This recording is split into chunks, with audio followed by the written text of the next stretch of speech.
But knowing that this show is going to be directed towards people who are going to be in their first few years of business, do you have any final thoughts or words of advice you'd like to share with our audience today?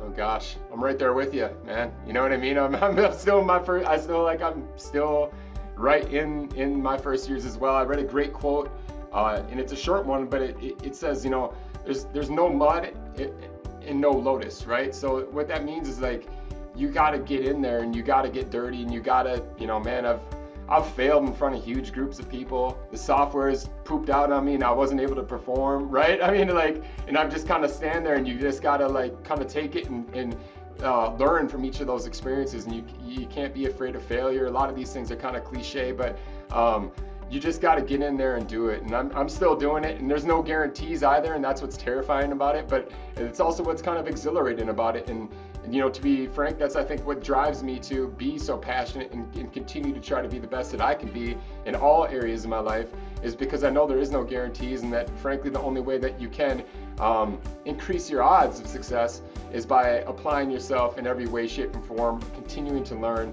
continuing to grow, continuing to get stronger. So, and then lastly, I think this also ties to my point earlier. I didn't actually use this phrase, but consistency over intensity, right? There's going to be this desire to want to just grind and push as hard as you can, but even the best weightlifters in the world, right? You can't do your max rep every single day, right? You have to be consistent, and you have to build and have a program and systems that can get you to the point when you're ready and you're at the Olympics or at your competition and you need to push that most amount of weight. Hopefully the work that you did, you stayed consistent and you built to the point where you can maximize your intensity when it matters most.